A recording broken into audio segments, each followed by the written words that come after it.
Thanks for coming here, and thanks for everyone for coming today. What I want to share with you today is a work in progress that I've been kind of working on in various versions for the last year or so. The work is titled Launch Politics from the Sea. I distributed the article, but I'm not assuming that anyone had the chance to look at it.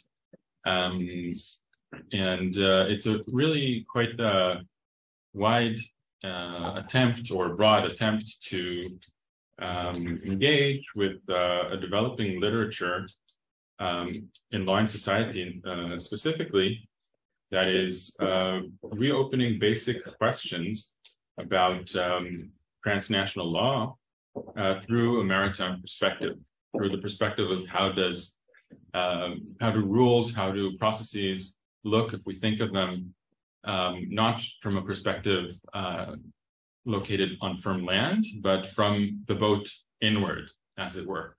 And there's a number of authors that are working in this general area now. One of the central ones is a woman named Renisa Mawani.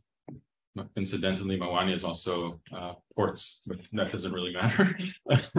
But she wrote a wonderful book in which she proposes to think of ocean as methodology in legal studies.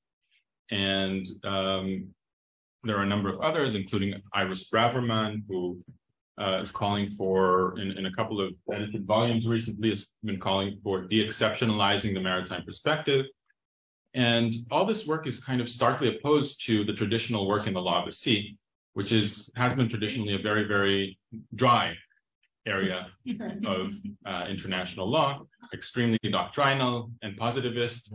But all this work is thinking of oceans through transnational movements, globalization, the encounters of different populations, global south and global north, and it creates a very, I think, fruitful perspective to work with.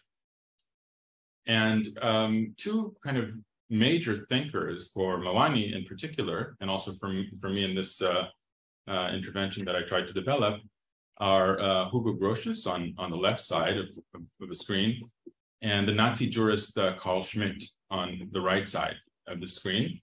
They're both kind of, for her, legal theorists who have used the ocean to think about law on a planetary scale. And by using the word planetary, the intention is not only to think about global or worldwide, but also on to look at the very shape of, for example, the roundness of the Earth, or the ways in which archipelagos and islands shape legal rules. For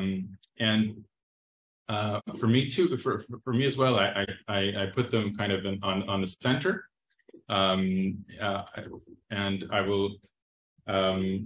This is a very, very traditional thing to do. I think Grotius in particular, Schmitt not so much, but Grotius in particular is also considered to be the kind of father of international law, among other works, because of his Mare Liberum from 1642.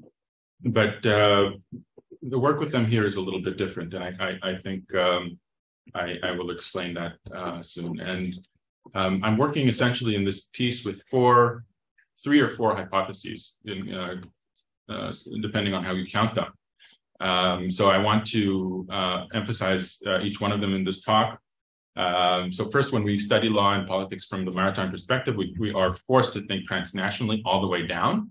So transnational law, as opposed to international law, is a law that focuses on cross-border processes and not necessarily on relationships between existing states. But when I write all the way down, what I mean by that is to say that a lot of transnational law focuses on processes, but still has a primacy for the state unit in one way or the other. And here, really, there is no such necessary position. And I will show that through a short discussion of the ship as a legal technology, the maritime vessel. And relatedly, the maritime perspective compels us to think not by assuming the primacy of sovereignty or private property, but the commons. So Grotius is credited with creating the rule of the freedom of the high seas. So a lot of the ocean is not part of the sovereign territory and not possible. It's not possible to acquire it in private property. And so that is the position that we start from, the position of the commons, and not a position from imperium or dominium, as it's often said in international law. It's related to the transnational aspect, as you can maybe already kind of understand. And another thing is that this project is an attempt, and that may be one of its kind of problems, I guess, to really canvass an enormous historical period and say something about history in general. And here I have a kind of narrative, where the maritime spaces, as we begin from ancient sources, are perceived as an imaginary outside, kind of absolute exteriority, where we stand, where we might stand and we are confronting weather. We might have fights between us or wars, but all humans are somehow standing outside of the sea. And so the kind of general narrative is a transformation of that, whereby the sea is gradually internalized and becomes subject to various kinds of rules, and becomes in that way incorporated in forms of selective sovereignty. And then in the last step, it becomes really the opposite of this exteriority. It becomes a kind of mirror of all the history that humanity has done, especially during from the beginning of capitalism, or from the beginning of maritime globalization. And the sea becomes a mirror, especially of what we have left there in terms of climate, in terms of a kind of sin of our effects on the climate. And so in a way, when I say a mirror, I mean to say a kind of a mirror of the history of plunder and the history of exploitation that has led us to where we are in terms of our relationships with nature today. And lastly, I want to suggest that the maritime perspective opens certain possibilities for transnational political action or engagement in politics today. And I'll illustrate that. And the talk goes more or less according to the order of the points that I just described. I need to have a hint about how long I should speak for. 45. Okay. And so I'll start really with trying to illustrate together with the time that you already spoke. 40, of course, not 45 more, and I'm leaving some time for a special announcement in the end. So I'm starting from this kind of it's really as far back as I can, and to really try to canvas the entirety of human history in a way, including prehistoric, a little bit of prehistory.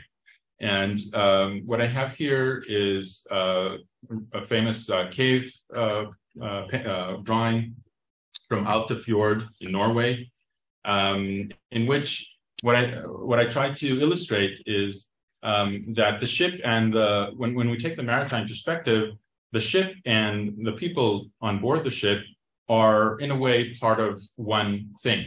And you can see the line that does not discriminate between the body and the ship.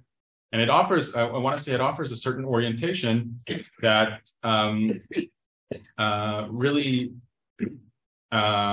is a form of rudimentary politics. We have a group of people doing something together and trying to kind of navigate their way. And of course, this metaphor and this imagination appears in various sources. It appears in Michel Foucault's writing about heterotopy, and it appears in Plato. Foucault himself goes back to Plato as well, and particularly in a part of Plato's Republic called the ship of state simile, or the ship of state metaphor, in which Plato talks about the ruler in the state as a captain aboard a ship. And I'll just read a little part of it. If he if he is to be truly fit to take command of a ship, a real ship's captain must of necessity be thoroughly familiar with the seasons of the year, the stars in the sky, the winds, and everything to do with his art. And the regular interpretation of this source is to say that the captain has direct access to the ideas, to Plato's ideas that are behind empirical reality and give us somehow the truth that is beyond the perceptible. But another reading of this is to give a little bit of attention to the fact that it's not just the same as, for example, his cave simile or other examples. There is a particular attention to the ship and to nature here in terms of the basic political encounter that really informs a basic orientation to politics as such. You can interpret it exactly the opposite. That's what I started by saying.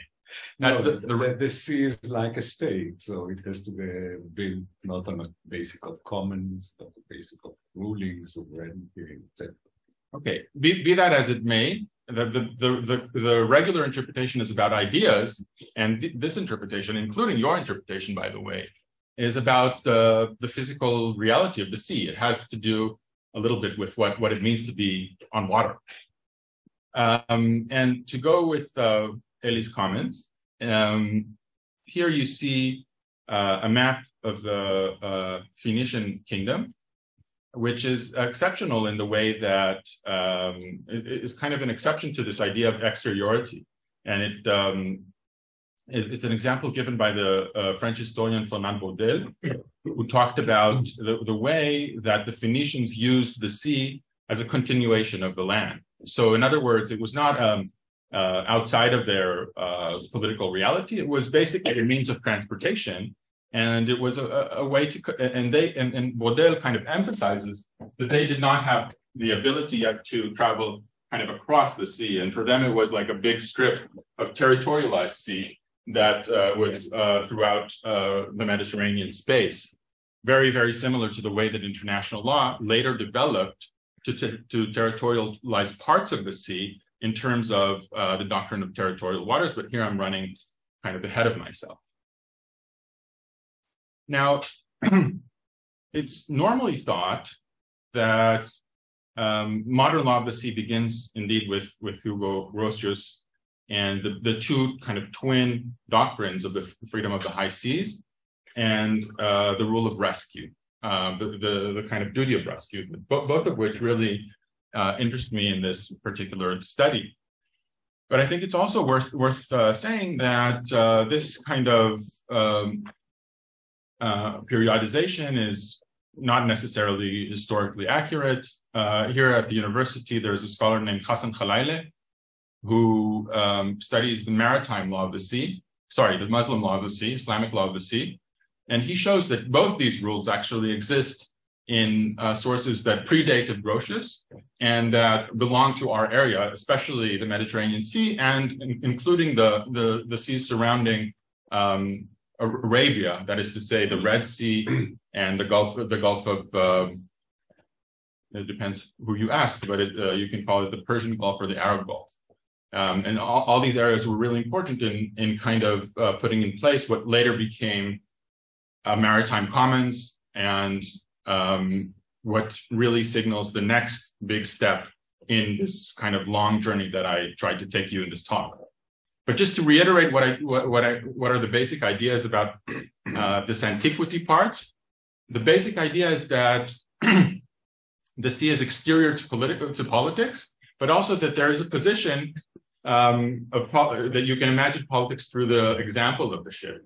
And in that regard, you will really start with something that is not territory, that you can think of it as territory, you can think of it to the same level as private property, but it's not decided in a way. And so that is a kind of essential thing that I want to say about that period.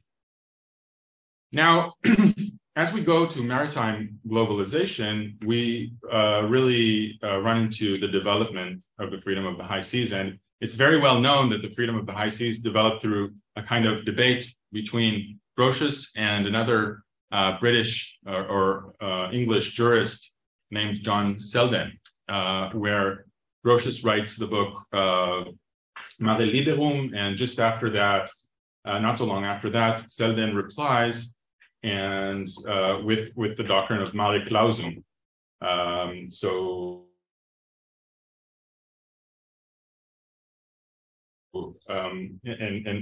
freedom movement, and Selden tries to defend a doctrine that was really until Grotius more accepted, which divides the sea into areas of influence for the different maritime empires. So we have a Spanish sea and an English sea and a French sea, and the German and these basically the maritime empires divide the world between them and have borders between them in maritime spaces that are not really determinable, but generally they're there.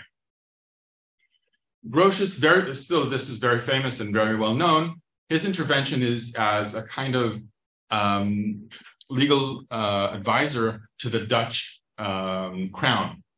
The Dutch crown has interests in Southeast Asia, commerce interests and interests that are related to trade. And it's not as the standard story goes, it's not the strongest empire among them all, but for that reason, it's their interest to argue that the sea is common. And it is a win-win situation for everyone to be able to use it and for no one to claim sovereignty, because all the empires will be able to exploit the world's resources to the same degree. And that's what really becomes the rule. And this is Grotius' free maritime travel is a natural right, because that which is wanting unto one should be supplied of that which is superfluous to another. So we get here an understanding of movement as commerce, and commerce as distribution of goods. If I don't have coffee or I don't have sugar cane, and I have the freedom of the high seas, then it will be distributed globally in a way that is beneficial to everyone. And the more honest and honorable is chiefly which is concerneth the sea, because it empowereth many things to many. So the sea is understood as a kind of thing that really offers abundance everywhere, because everyone can use it for movement. And this goes back to this. He really explicitly goes back to the sources from antiquity that imagine the sea as exteriority. He says these people in antiquity, Pliny the Elder, Aristotle, Plato, thought of the sea as somewhere that is beyond their territory, and therefore I really just revive this today. And so you can think of his move as a liberating move, as a move that creates a certain kind of equality even around the world. But of course, that's not what it was. The argument essentially is that it was a first move in territorializing the world. So to get to the colonies was a way to also territorialize the colonies, to draw borders and to submit the colonies to a regime of sovereignty and private property. And that was possible through the doctrine of the commons. So you needed to impose a rule of, it was the best thing in order to territorialize the colonies, to impose a rule of commons in the sea, and thereby create these points of access to places that didn't really have sovereignty and property in the way that Western jurists understood them at the time. And so only by creating a free sea was it possible to impose sovereignty or to impose political rule from afar on places like the Americas, including South America, and as well as many territories in Asia. And another issue that he touches upon is the status of the ship in this context. And for him, he already in him we find what became the rule later on, namely that the flag that the ship carries is the flag of the state, that it becomes a kind of sovereign, floating territory, which is the sea. This is no longer understood in the legal sources as the existing doctrine, but it was something that was reiterated many times in the sources. But already in him, we see the kind of undecisiveness between sovereignty and property, because in other contexts, it is possible to show that alongside the flag, we also have ports of registration. We also have the nationality of the captain and the crew. And really, the ship very, very quickly also dissolves into a set of jurisdictions that doesn't have one central locus of authority. And so ultimately, it's then understood as private property, not as a sovereign jurisdiction. And we get a very early example of something that became very central for corporate law later, which is the limited liability firm.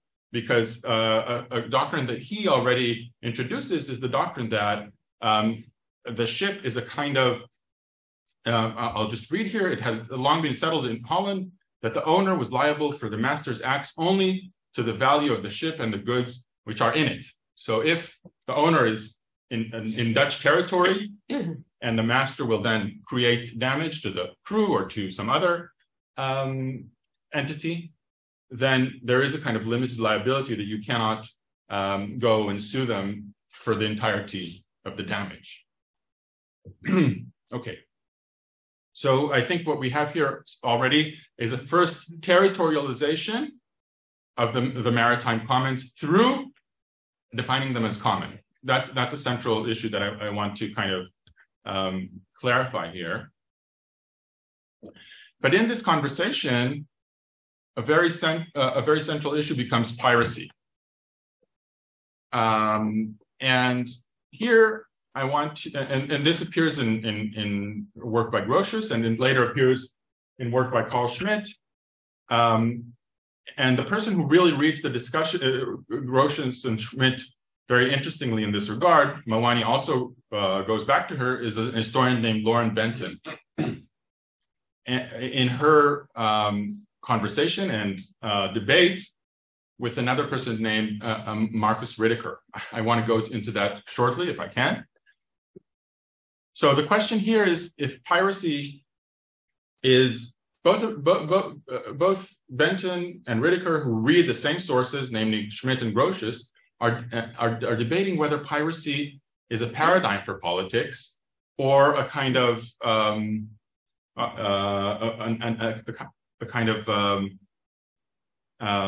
okay, I'll say this again, sorry.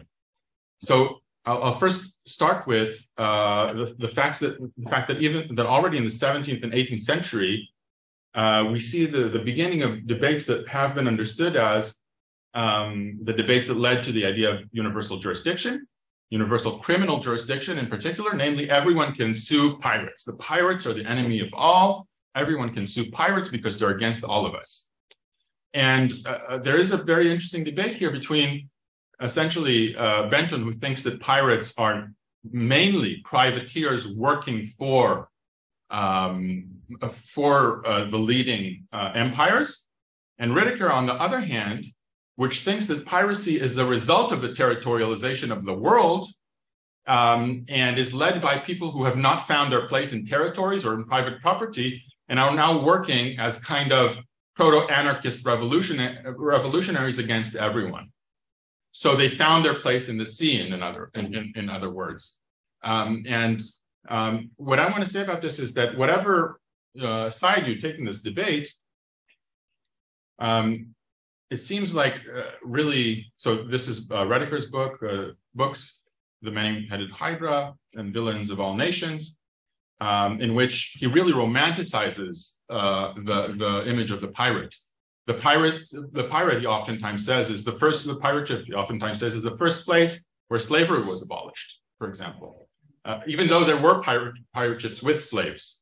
But then after that, piracy, for him, piracy became this kind of transnational community of misfits that came together and created an alternative form of life. Okay, and so whatever you decide, if you think you're more on Rediker's side or more on Brenton's side, I think really probably both sides have some grain of truth in them, but they both kind of illustrate how the sea creates opportunities for a politics that is different, that is beyond what is normally understood as possible in the relationships between states. So just to name one example who really has both sides of the coin in him, this is Shmuel Palalcha, who was, his family was expelled from Spain during the 1492, after the Inquisition and with the expulsion from Spain, 1492, yes. They settled in Morocco, and then he became a pirate. He was a Jewish family, and they had very, very significant relationships with the Turkish Empire, and they were working for the Turks against the Spanish. So an enemy of our own was the Ottoman Empire, and an enemy of ours is also, you know, we can work with the enemy of those who expelled us, essentially, but they also worked for their own interests. So it was not like there was a very strong line between these two things. Okay, so now we have gone through the second chapter in a way. We have only one or two, depending on how you count, left. So I'll try to be a little bit more quick because I see the closing eyes in the room, but not all of them are closing. By the way, both sides on piracy are kind of subversive or critical. Say again? Both sides of the debate that you say about piracy, yeah, are critical. That's right. To the main story about piracy. Right. Yes. Yes. Okay. And now I want to move to the third kind of general periodization that I want to put here, and I'm moving to first the Industrial Revolution, and then the 20th and 21st century. And Schmidt in particular really emphasizes the way that the Industrial Revolution was important for shipping, and the way that the engine that was developed during that time created one very, very particular thing, which is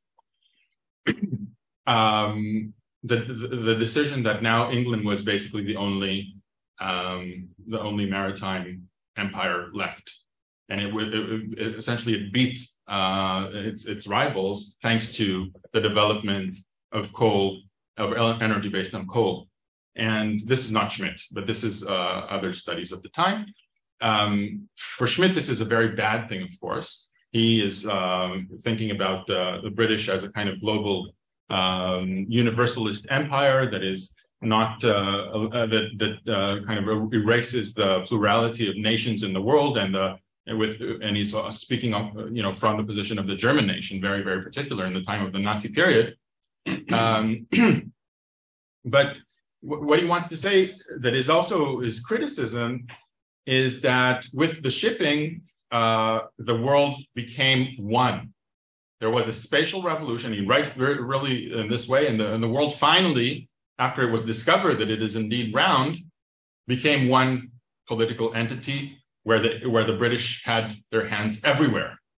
And it was a planetary spatial revolution leading to the 20th century, when man holds the whole world in the palm of his hand. These are Schmidt's words on this topic. And especially, he, as I said, he emphasizes not only, he does emphasize also military travel, but especially also shipping for the purpose of trade as leading this transformation in power. Now we know that this this revolution of coal has generated results that we're living through in this time. And in the context of the discussion on climate change, we're not only holding the sea in the palm of our hands, the sea is oftentimes described as the kind of canary in the coal mine. And it's not, I like it in this context that it is a coal mine and not something else, because the context of climate is not originally in this phrase, but here we have it. And it's through the way in which it's perceived that some of the processes that are going on around the world are happening more quickly underwater due to the acidification of the ocean. And here you see the kind of primary image of the canary of the coal mine is the bleached coral reefs with bleaching events that are growing in their frequency. Just yesterday or the day before that, there was also a story in Haaretz about especially the sea here in the Eastern Mediterranean that is generating CO2 and in large amounts in a process that was described in the story as a kind of reverse of the service that plants are giving us with the generation of oxygen. So that's the image of the sea as a kind of a mirror not only of the recent history, but really going to the Industrial Revolution and going really further back to the bases of this Industrial Revolution that were put in place in this first internalization of the sea, the moment where it was created as a kind of commons for the purposes of trade. Okay, so I'm coming now really to the end of the talk, and I want to just address the final point that I put on the table at the get-go. And as we live through this kind of Anthropocene era in which the sea is now a mirror, if you go with me with this idea, we once again, maybe similar to the ship of state seemingly, we hear about descriptions of politics that take the example of the boat. And in this context, there are at least two very, very different imaginations. One is that introduced, for example, by Prof. Chatterjee already in 2009, where he writes about the fact that the climate crisis has generated a new imagination of politics where we are all in the same boat. This is what I call the commonist boat, not communist, but commonist as a kind of commons. We are all in the same boat. Chatterjee emphasizes that the climate crisis is hitting even the rich, or not necessarily only poverty-stricken areas. And in that regard, it is a universalizing process in a way that was never happened before. But against that, we also have what is now called the politics of the armed gunboat. The idea that within the climate crisis, every state is becoming like a boat in and of itself. And every interest that is not a state interest in the very, very limited sense becomes a weight on that boat that is then going to risk drowning it. So on both sides of this debate, we have this new, this imagination of the boat as a basis for politics that is reemerging in that regard. And in this context, I think it's interesting to think today about political actors that take the maritime perspective in order to offer something different into a kind of political debate. Most of them are bringing the perspective, most of the organizations that I can talk about bring different images of this example of the communist boat, I think, at least as I think of them.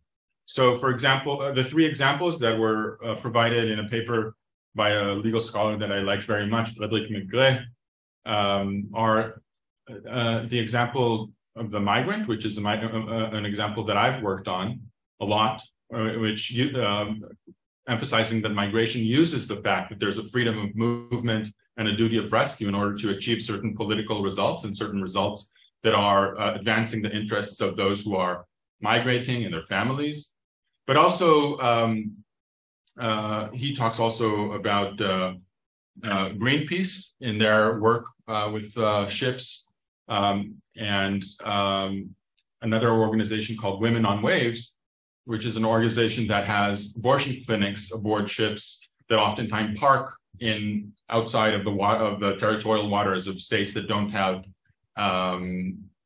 legalized abortion in that country, and use the kind of commons at sea in order to make that possibility. And I think that today it's really, I'll just finish by saying that it's really very interesting and pertinent to think about these possibilities against the large history of the making of the sea as a very special and particular legal environment that we often don't think about enough.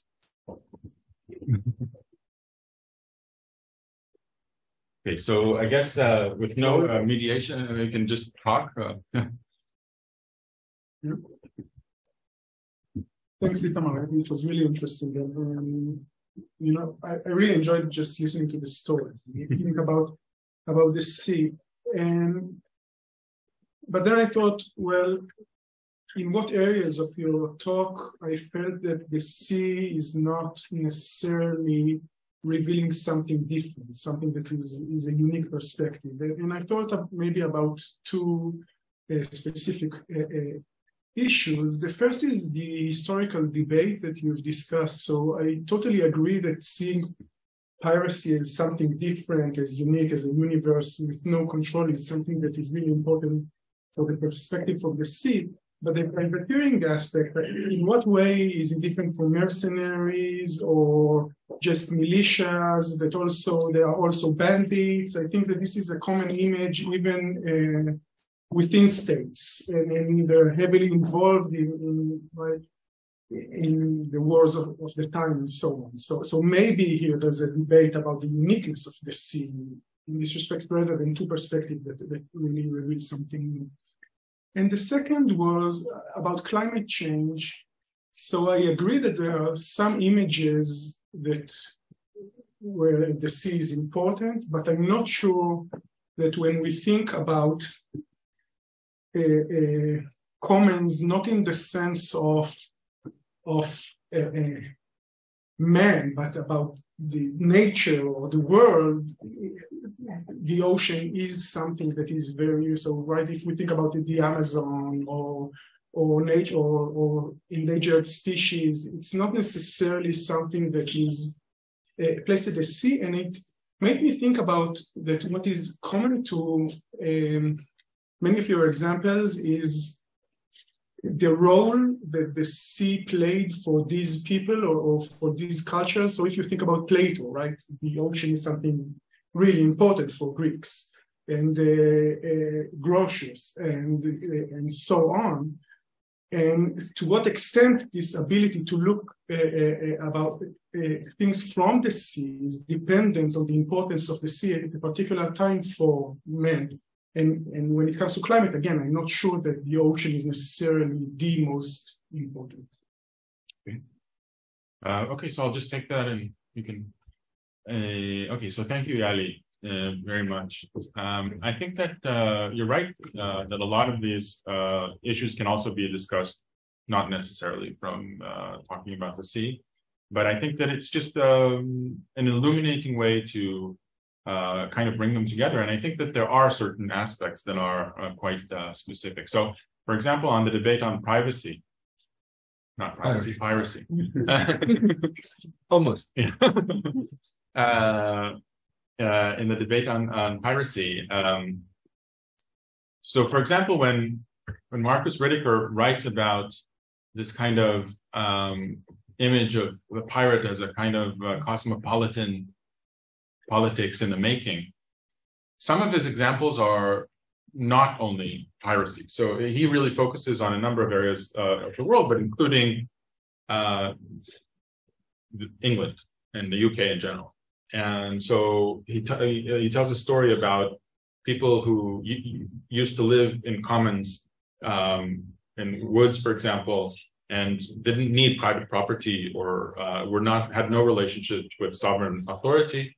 And as vast territories of forest were cut down, that was part of a kind of territorialization within England, and part of the wood was utilized to, for example, create tracks for trains and to create ships.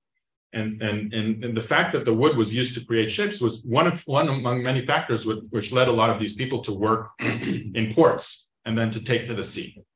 And so he tells a story that starts in a land context, but then moves to the sea, which remains the kind of territory that is the last territory where this rule of property and sovereignty does not exist. And so I do think that in that regard, his story at least is, and the way that it remains till the present, really, maybe till 2015. Some people say piracy is no longer a problem since 2015. But really till the present, it says something about this particular angle. Now, with regard to climate change, so I think that, in my environmental law class, like many environmental law classes, we start, one of the first texts that we read is The Tragedy of the Commons, very, very familiar. Garrett Hardin, very problematic, very criticized, but still it's there. And in many sources that talk about paradigm for climate, commons issues in the context of the environment, the first example that you get is the sea, because it's always said, as it always said, no one has the interest to internalize the negative externalities that they are producing. And so maybe then they give another example is the air. But these are commons that are somehow by essence commons. In this paper, I showed that it's not necessary to think that the sea would be commons, but this is how we think of it legally. And so I think still there is something very illuminating in this example in particular. The last point that you made, I think I'm not able to write my own handwriting now. So there was the last point. About the relative importance of the sea. Okay. So yeah, yes, I addressed that. Yeah. Okay. Okay. So thank you. Yes.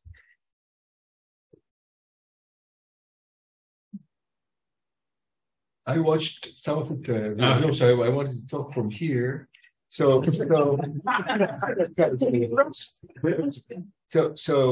just two friendly amendments, and one maybe something more of hostile amendment. That's right. So in terms of the sea, I want to also, and you mentioned the sea and political theory, so I want to remind us of Michael Oakeshott. Okay. And I don't know if you read some of his stuff, but there's a debate between him and Hayek about the role of the state. Mm-hmm. Only public law scholars care about those kind of things, but he says that the best way to think about the state is as a ship sailing. Yeah. And the idea is that he's very weary of people who say, I'm going to lead the state towards a certain port or a certain destination. The idea is just to keep the state afloat, the ship afloat. Mm-hmm. That's the role of the main role. And whenever it says we should embark on a journey, tells us about this idea of journeys, then he says, I'm skeptical because that's not the project. The project is just to remain afloat on the sea. So it's important that the sea is non-territorial in that sense. So it's open and destinations are open. That's a very, very good point. I didn't know that. So that's just you can use that to your, I can give you the pointers, but it's there. No. The second has to do with judicial review. So again, sorry for the very narrow-mindedness of us public law scholars, but there are three justifications for judicial review, the third of which is captured by the metaphor of the Song of the Sirens. Mm-hmm. And you cannot understand the Song of the Sirens without realizing the ship and the sea and the islands and all that. Mm-hmm. And again, we can talk more about unpacking that, but you cannot fully understand the notion of judicial review without understanding that there's an island and you can be captured on an island, but the whole idea is that the state has to be, the king on the boat has to be able to steer the boat, and you can be lured to, etc. So that's just another idea of where the sea comes in, and again you can use that. I think the question I have has to do with universal jurisdiction, because here I think it's not just metaphors. It's actually a serious legal debate. Unlike all the rest. No. But the others are how can we understand our things through the sea. But here the question is, can we conceptualize universal jurisdiction without the sea? And what role does the sea and piracy play? So it could be just a historical accident that it so happens that we had pirates. In which case, pirates used the sea. They could have used, it could have been villains who, Sherwood. There was a forest, and some villains used the forest, or maybe they were not villains. Maybe they were Robin Hoods. So you can spin this on the land as well. But the question is, does the sea play a special role in universal jurisdiction? And again, of course, piracy can be thought of today as we all know, online piracy. In the whole life, so there's a shift in the medium from the sea to the virtual. So the question is does it have to be a physical sea, or can we conceptualize the sea as it exists now in the virtual land? And then pirates are there, and how to think of pirates as the new Robin Hoods, stealing from the rest, or not, and how to think about it. But beyond that, the question is, so Grotius has a sense of universal jurisdiction that is deep, that influences Eichmann, the Eichmann case, as we all know. And that raises, I think, a question of, and that raises a question that goes beyond. If the sea indeed is critical to the very concept of the universal, then maybe we somehow missed something, that we only talk about humanity because it's a crime against humanity, irrespective of the intermediate factor through which the threat is materializes. And here the sea is where it is. So then you should reconceptualize what humanity is, against which the crime is committed, and it was conceptualized as something abstract. In the abstract, this crime against humanity, there is this thing called humanity. It's devoid of space. It's devoid of the sea. It's just humanity. But if you say no, Grotius actually had this thing that is actually the physical aspect is there, and the sea is crucial. Therefore, you get a different sense of what humanity is, and therefore what universal jurisdiction is. It reintegrates to territoriality in this more nuanced nation. So that's the question, how to think about that. These are all really excellent comments. Thank you. With regard to the two first ones, I will just kind of keep them in my notes and come back to them. With regard to the sirens, I already heard that there's a lot to do with the sirens from a person from Sheila Ben Habib. She didn't talk about judicial review, but she talked about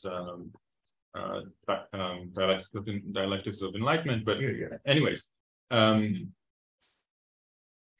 with regard to your question about universal jurisdiction, so it goes a little bit back to my my book, it's about maritime migration and refugees in maritime spaces across since the mid-20th century, and it engages the question of human rights, and it basically argues that in many contexts where migrants and refugees used maritime routes, they use it also in order to encounter state authorities as humans, and not as citizens of a particular state. And if the sea creates a kind of environment where it becomes more possible for various reasons, jurisdiction, but also logistical and practical reasons that have to do with what it means to, be on the sea. Yeah. To appear as a human being as such. And that is important for those people that their citizenship, which is supposed to be the location, the responsible for their human rights, their citizenship is no longer functioning in that way. So you want to shed your citizenship, as it were, and appear as a human instead of as a citizen, in order to kick in certain processes that emanate from the fact that you have humanity. So I think the sea in that argument works in a similar way to the sea as it works in your argument about criminal law. And so I think it's probably possible to put together a parallel argument about criminal law that says the sea allowed certain people to appear as criminals against humanity, and not criminals within a particular set of requirements that have to do with jurisdiction, statehood, and space as it is understood otherwise. I'm not. Maybe there's more to say about this, but this is kind of my first set of thoughts about that. No, so I think it could be that in the sea you have enemies of humanity, but also citizens of humanity. Exactly. Thanks, and I haven't read the paper, but it was really interesting. As I was listening, I thought there's a duality or dialectic or something beginning with D in the sense of you have the boat and you have the water, and I think these are kind of overlapping but two different things. I mean, you have the waterway, the medium, the surface, and you have the boat itself as a microcosm and so on. And I think it might be a way to organize some of these themes, because in one sense it also leads thinking about the extra-legal, extraterritorial side of things and the transnational side of things, which I think you would kind of moving between, because I think, you have the transnational encounter, which can bypass the international as you started, but you also have the extra-legal, extraterritorial potential, which I think is what's fascinating for us in terms of the commons, the pirates, and so on. So I think it may be one way to think about this thing. And in that sense, I'm sure now people will throw at you all sorts of metaphors relating to boats and the sea, and you may have had enough, but I was also thinking about the ship of fools, and the way it appears that, the beginning of Foucault's book on the history of madness. And here you have like another manifestation of the extra legal, extra judicial. And another thing, in thinking about the boat and in terms of Marcus Rediker, I think the many-headed Hydra is really romantic, too romantic. I said romantic. Yeah, no, I agree with you, and I think Peter Leinberg maybe not contributing to the same.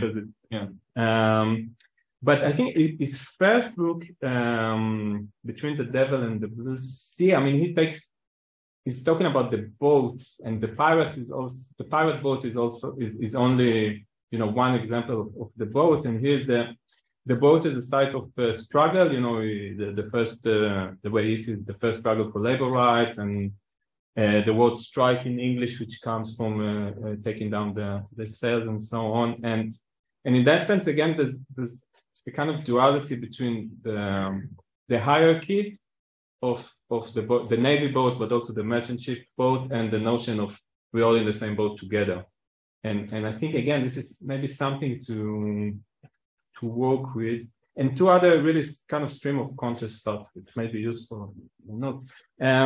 The issue of fishing and how important it is to the national consciousness and culture, and at least in Britain, which I'm familiar with, but also in other places, how much, in the Brexit debate, fishing rights and going to war with Iceland and all of that. And it's so much of the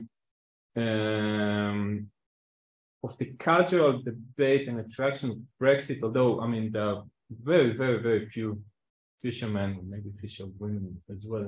But how important it is the fishing outside of the territorial water, and maybe there's something there. And just the final point, you started with saying that the law of the sea is generally boring. Mm-hmm. And I think maybe there's something to untangle here as well. I mean, why is it boring? I mean, not why you think it's boring, but why is it so boring? Is it a kind of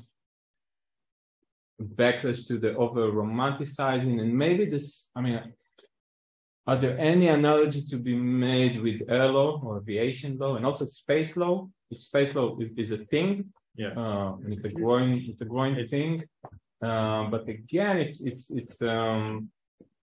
you know, maybe something with the comparison with space law as it stands now can open some. So the comparison, just starting from the end, the comparison with space law is a very, very common one, and I think that a lot of people who are writing in space law today are basically just applying the maritime paradigms up there. And so maybe if it's true that all the sea is space law boring. Well, no, because I yeah. Because I mean, obviously, space law derived from maritime law, but it just struck me when you started saying matter of factly, you know, the law of the sea is boring, but there's also some really exciting stuff. To play with the word dry, I think. Yes. Unmotivated remark. No, but I think that so just to respond quickly to some of these points, I think that it's what you're detecting in your comment is that a lot of this is still quite confused, and I think that's probably correct. And so I think that the one analytic mechanism to try to clean up some of these arguments and maybe divide them into more than one paper, or to divide them into, you know, separate kind of things, is to maybe just pick the boat or pick the water, or pick each one at a time.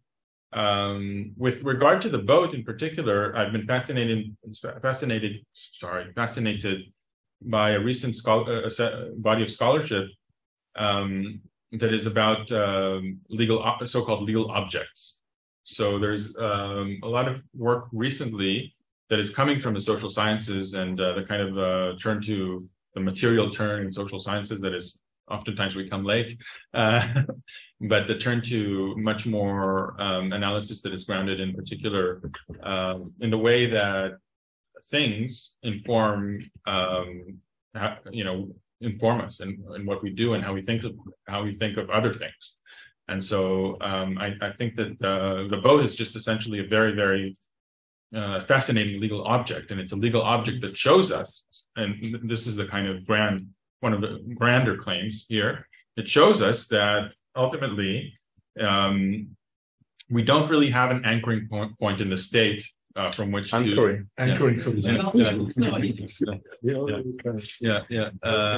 When we think of international law. So it's really illustrative of a kind of undecisiveness in terms of, you know, the very, very, very fundamental debate among political theorists, you know, whether the state comes first or private property comes first. And here we have this thing that we can't really decide if it's part of a state or private property, or what is it more like.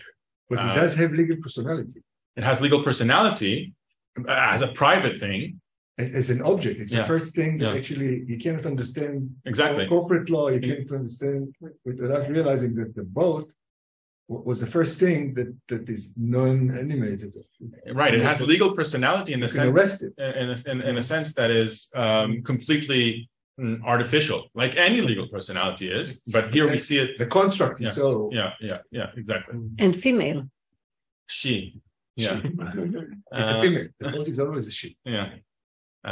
So here's another gender perspective here. But anyways, and in terms of water, so it takes to the other conversations about commons and about the tragedy of the commons and how do we think of that. And in terms of fishing, that debate really fits in there. A lot of work some of the work that I know in law and economics about the commons is really focusing on examples from fishing.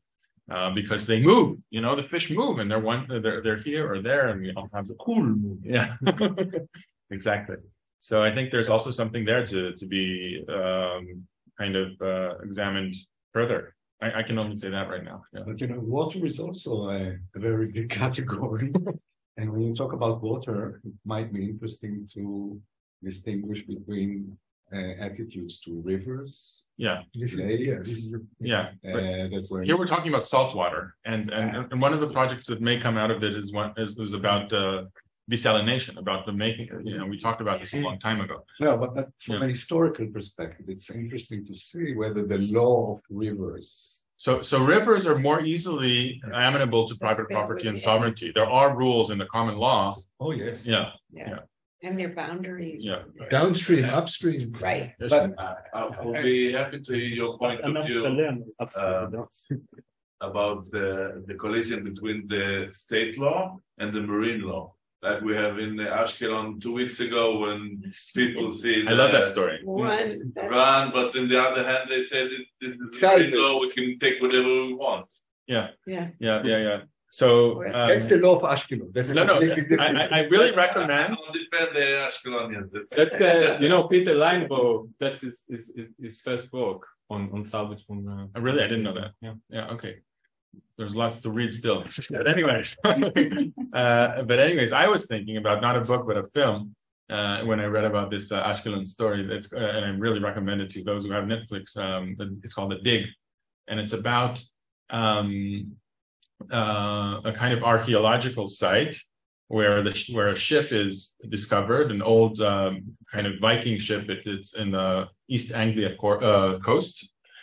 And it's really a fascinating film that has a lot to do with really property law. But one of the things that is discovered in that film, and I later kind of looked at it in scholarship, is that really with regard to ships, there was this rule that the finders are keepers. Yeah, we have a case about that. Somebody's in jail still because of that. I'll tell you. Okay. So in that regard, it was really interesting to see that this Fisher, I don't know who he took advice from, but he had something that he worked with for his argument. I'm really, and so I can only say that it was a really interesting little thing that happened. And I would, if you know how to follow the case, that would be cool. I'll try. No. So I also have to start with a disclaimer that I haven't read. I don't think anyone in this room read the article. Okay. Yeah. So forget about it. Yeah. So one thing I really like that I would also love to hear you talk more about is how you really kind of bring together both the metaphorical and the more like material or corporal aspects of the sea and the boat and the people on the boat. But I was kind of curious to see how you see those in relationship with one another, and if at all in this project you distinguish between the two or you deliberately discuss them together, how those two aspects come up. Okay, so once again, referring to my book, the book began as a dissertation, and the dissertation had 3 readers, one of which was a legal historian named James Whitman, who's quite a well-known legal historian. And he approved the dissertation, but he had some critical remarks. And his main critical remark was this dissertation really blurs between metaphors and real life examples. and so maybe you're onto something. It sounds like a psychological analysis. Analysis of the sea. Yeah. And I guess I was not able to remove that from in the book version. It still, I think, has that aspect. I don't think it's a bad thing. He did. No, I don't. I started off saying I really like that. No.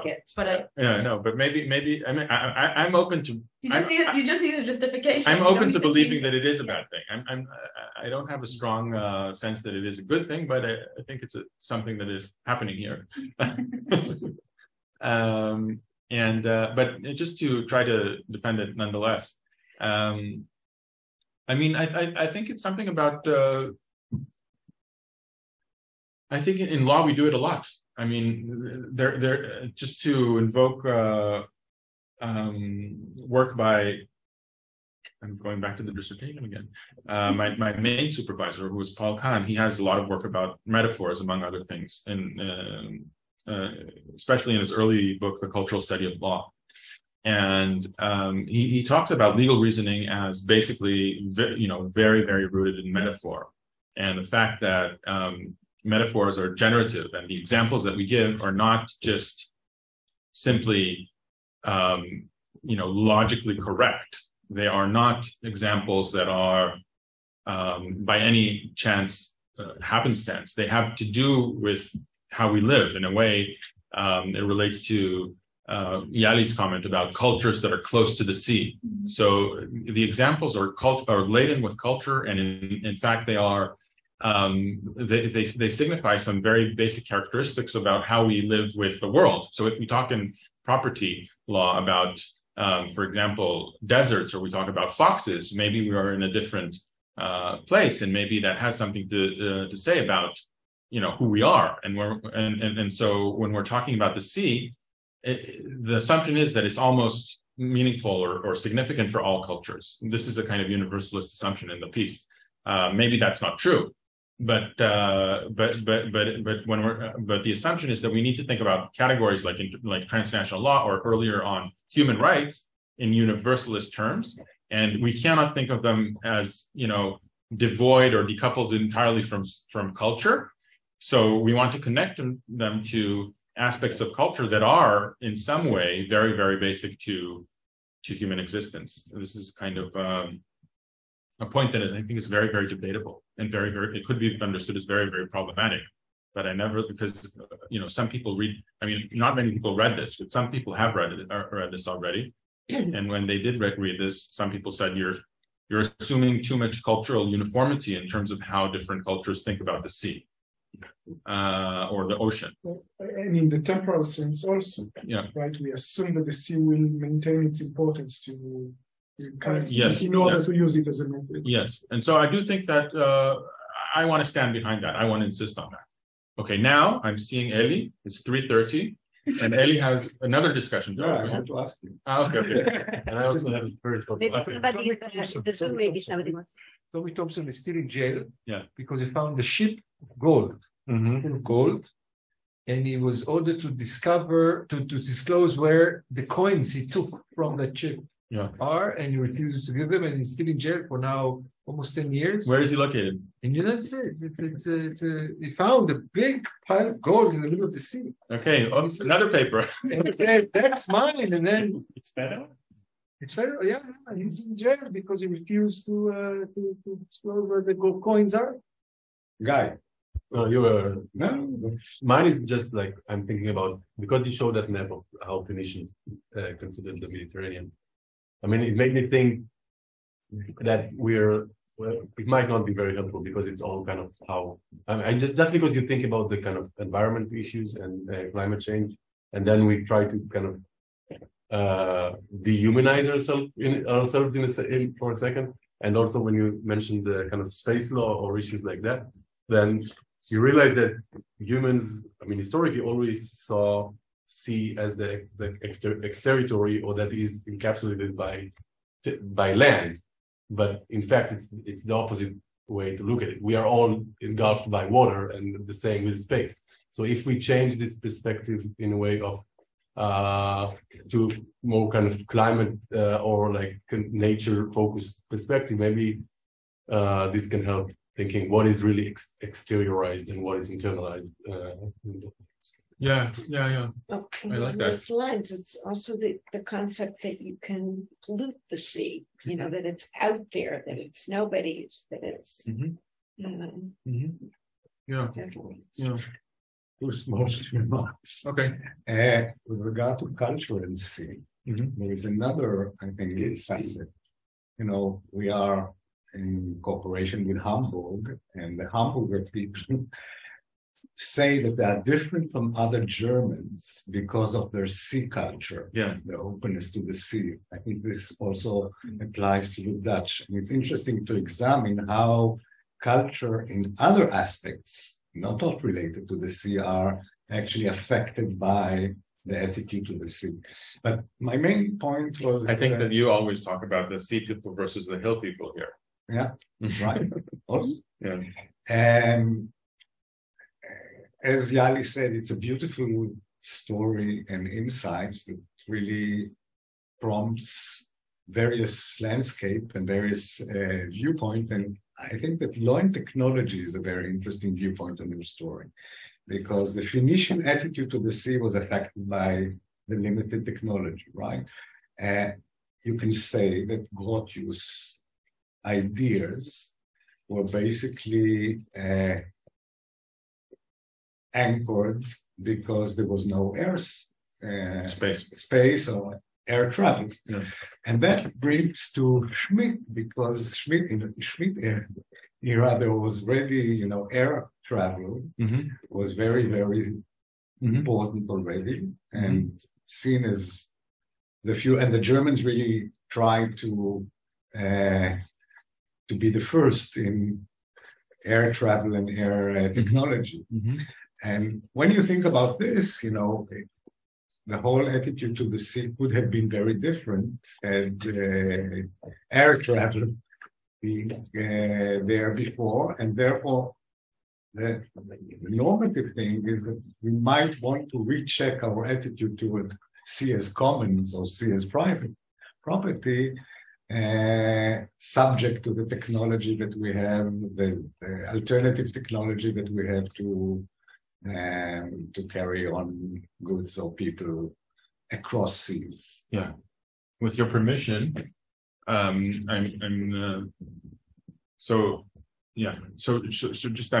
gonna just show this in my response to your question, which is, this is from a different version of a related project, but this is more focused on migration issues. And so first, let me start. Just a minute, I'm starting differently. So with Grotius and the Phoenicians and law and technology, the very, very famous example that many, many international law people use in their classes, and I don't know if Yali does as well, is Cornelius van Bijnkelschouw, who was a Dutch, Dutch jurist with a cannonball rule. So the rule is just that the territorial waters are, in his time, it was 3 nautical miles. They're just as far as a cannon can reach in order to, protect security. And so when the technology changes, this changes, and now we have also wider territorial water. And that, with regard to the air perspective, this is a paper about migration in these contexts, and it shows the way that air surveillance is now. This is from Frontex, which is the European Borders Agency. The way that air surveillance is now changing borders. So you have here, this is a coordination center on the Italian, this is supposed to be a coordination center on the Italian coast. And this is the area that they can detect from their coordination center when a migrant boat is coming. But they explain that they now have air surveillance, and so they can see it much further away. And so the span of the border, effectively, de facto, not as a legal change, but as a factual matter, really is different, and it territorializes the sea de facto in a way. And so we can also talk about this. Even more, because they want to catch them in international water, right? So they want to catch them in international waters, but in a way, it's no longer international waters in the sense of free movement. Right. The free movement is eliminated. Okay, never mind. So I wanted to show another map, but now it's not really possible. The point was that you're right, that the tech is really a very, very strong driving force in territorializing selective aspects of maritime spaces, and this is a process that's very much in the making right now. Okay. Great. Thanks. Thank you.